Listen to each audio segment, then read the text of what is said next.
Hi అండి, welcome to voice of the day. మనసంతా నువ్వే ఫుల్ ఎపిసోడ్ మీకోసం. దమయంతిని చూస్తాడు యష్. దమయంతి డాక్టర్ వాళ్ళ దగ్గరికి వస్తుంది. అమ్మ నువ్వేంటి ఇక్కడ అంటాడు యష్. నిన్ను సింధుని చాలా రోజుల నుండి గమనిస్తూ ఉన్నానురా.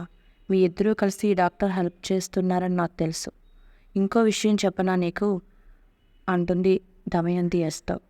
ఈ డాక్టర్ వాళ్ళని మనకు కనిపించకుండా దాచిపెట్టింది కదా సింధు. అది ఎక్కడో కాదు, మన ఇంట్లో, మన హౌస్లో దాచిపెట్టిందిరా సింధు. ఇప్పటికైనా అర్థమైందా సింధు ఎంత మోసం చేసిందో నిన్ను అంటుంది.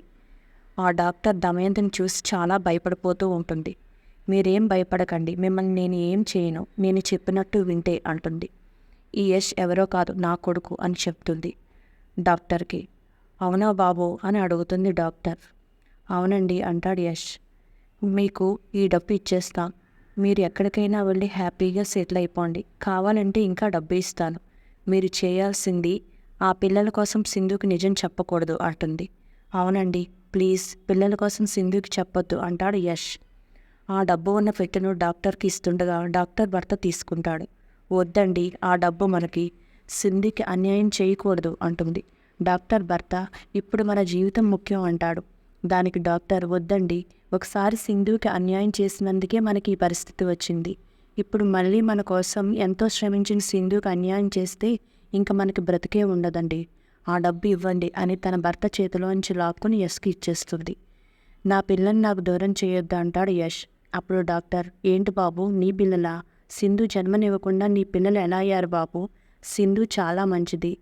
నీ తలకి గాయం అయినప్పుడు తన ప్రాణం పోయినట్టు విలవిలలాడిపోయింది బాబు.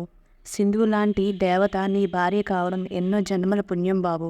తనను దూరం చేసుకోవద్దు అంటుంది. ఈ దమయంతి మీ అమ్మ అయినా చాలా స్వార్థపర్రాలు, అస్సలు మంచి మనస్తత్వం కాదు అంటుంది. మీకు మీ డబ్బుకి ఒక నమస్కారం, మేము వెళ్ళొస్తాం బాబు అంటుంది డాక్టర్. దమయంతి ఆగండి అని క్లాప్స్ కొడుతుంది. అప్పుడు ఇద్దరు రౌడీలు వస్తారు. మీరు ఎక్కడికి వెళతారు? వెళితే జైలుకు వెళ్ళాలి, లేదా మీకు డబ్బు ఇచ్చిన వాళ్ళ చేతిలో చావాలి, లేదా వీళ్లతో తన్నులు తినాలి, చాయిస్ మీదే అంటుంది. అప్పుడు డాక్టర్ వాళ్ళు పరుగుపెట్టి పారిపోతుండగా ఆ రౌడీలు వాళ్ళని పట్టుకోపోతుండగా సుధ క్రింద పడిపోతుంది. దమయంతి నవ్వుతూ ఉంటుంది. యష్ సుధ పడిపోవడం చూసి పరుగున వాళ్ళ దగ్గరికి వెళ్ళి రౌడీల్ని పంపించేసి వాళ్ళని వెళ్ళిపోమని చెప్తాడు. సింధు, అను తయారుగారు హాస్పిటల్కి వస్తారు. సింధు డాక్టర్ని, ఏమైంది డాక్టర్, అర్జెంటుగా రమ్మన్నారు అని అడుగుతుంది. మీరే రండి చూద్దురు గాని అని డాక్టర్ వాస్తవ్ ఉన్న రూమ్ దగ్గరికి తీసుకుని వెళ్తాడు. వాస్తవ్ సింధు, అను తాయార్ని చూసి కాళ్ళు కదుపుతాడు. అప్పుడు డాక్టర్, ఇంకా బలంగా కదపండి అని కాళ్ళు అంటాడు. అప్పుడు ఇంకా బలంగా కదుపుతూ, నేను త్వరలోనే నడిచి నీతో పాటు ఆడుకుంటానను అమ్మా, నేను త్వరలోనే నడుస్తానమ్మా అని చాలా సంతోషంగా కాళ్ళు కదుపుతూ ఉంటాడు వాస్తవ్. నేను నడిచిన వెంటనే నిన్ను మార్కెట్కి తీసుకుని వెళ్ళి నీకు ఏం కావాలో అవన్నీ కొంటానను అంటాడు. ఇదంతా నీ వల్లే Sindhu, thank you so much అంటాడు. ఈ విషయం యష్ కూడా చెప్పు, యష్ని కూడా రమ్మను అంటాడు వాస్తవ్. సరే అంటుంది సింధు. సింధు కోసం ఆలోచిస్తూ ఉంటాడు యష్. ఆ డాక్టర్ చెప్పిన మాటలు గుర్తు తెచ్చుకుంటూ ఉంటాడు. ఇంతలో దమయంతి, యష్ ఏం ఆలోచిస్తున్నావురా అని అంటాడు. సింధు కోసం అమ్మా, ఆ డాక్టర్ చెప్పిన మాటలు నాకు మనసును కదిలించాయమ్మా అంటాడు.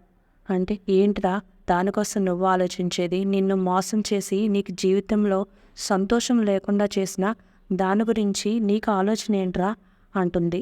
ఇంతలో యష్కి సింధు ఫోన్ చేస్తుంది. ఫోన్ చేసి హాస్పిటల్కి రా యష్ ఒకసారి అంటుంది. ఎందుకు సింధు అని అడుగుతాడు. నువ్వు రా హాస్పిటల్కి, నువ్వు డైరెక్ట్గా చూస్తేనే నీకు తెలుస్తుంది అని చెప్తుంది. సరే సింధు అని ఫోన్ పెట్టేస్తాడు. అమ్మా సింధు ఫోన్ చేసింది, హాస్పిటల్కి రమ్మంటుంది, నేను వెళ్తున్నాను అంటాడు దమయంతితో. వద్దురా, వెళ్ళొద్దురా, నా మాట విను అని దమయంతి అంటుకోవడానికి ప్రయత్నిస్తుంది. అయినా యష్ వినకుండా కారెక్కి హాస్పిటల్కి వెళ్ళిపోతాడు. సంధ్య వచ్చి పిల్లల్ని, మీ నాన్న సింధు ఎక్కడికి వెళ్ళిపోయారు, ఆట అయిపోయిందా అని అడుగుతుంది. అవును, ఏదో ఫోన్ వస్తే సింధు అమ్మ వెళ్ళిపోయింది అంటాడు రిషి. తను వెనకాలే నాన్న కూడా వెళ్ళారు అంటుంది శశి. అవునా అంటుంది. వీళ్ళిద్దరి మధ్య ఏదో జరుగుతుంది అని చాలా ఫీల్ అయిపోతూ ఉంటుంది సంధ్య. కన్యాకుమారితో, అమ్మ నువ్వే ఏదో ఒకటి చేయాలి కదా, వాళ్ళిద్దరూ ఒకరికొకరు దగ్గరైపోతే నేను యష్ మీద పెట్టుకున్న ప్రేమ, ఆశ అన్నీ పోతాయి. ఏం చేయాలి అంటుంది. నేను ఈ సమయంలో ఏమీ చేయలేను సంధ్య, నువ్వే ఏదో ఒకటి చెయ్యి, నేనేం చేసినా అది నాకే బెడిసి కొడుతుంది అంటుంది కన్యాకుమారి. అప్పుడు కోపంగా సంధ్య పైకి వెళ్ళిపోతుంది. ఇంతలో యష్ సింధు హాస్పిటల్కి రమ్మంది కదా, హాస్పిటల్కి వస్తాడు.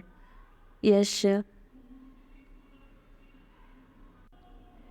సింధు దేవుడికి దండం పెట్టుకుంటూ, దేవుడా వాస్తవ్ గారిని బాగు చూసావు, నీకు చాలా థ్యాంక్స్, నా బిడ్డలను కూడా నా ఒడి చేర్చు, మార్గాన్ని చూపించు అని బాధపడుతూ వేడుకుంటూ ఉంటుంది. ఇంతలో అక్కడ సిద్ధుని చూస్తుంది. సిద్ధుని చూసి సిద్ధు అని పిలుస్తుంది. అప్పుడు సింధుని చూసి సిద్ధు కూడా సింధు దగ్గరకు వస్తాడు. ఇద్దరూ అలా మాట్లాడుకుంటూ ఉంటారు.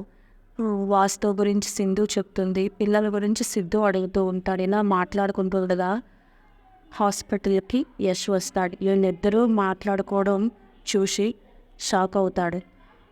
అంటే వీళ్ళిద్దరూ ఇంకా రిలేషన్లో ఉన్నారా, వీళ్ళిద్దరి మధ్య ఇంకా కాంటాక్ట్ ఉందా అని చెప్పి చాలా కోపంతో రగిలిపోతూ ఉంటాడు. వాళ్ళిద్దరిని అలా చేస్తూ ఉంటాడు.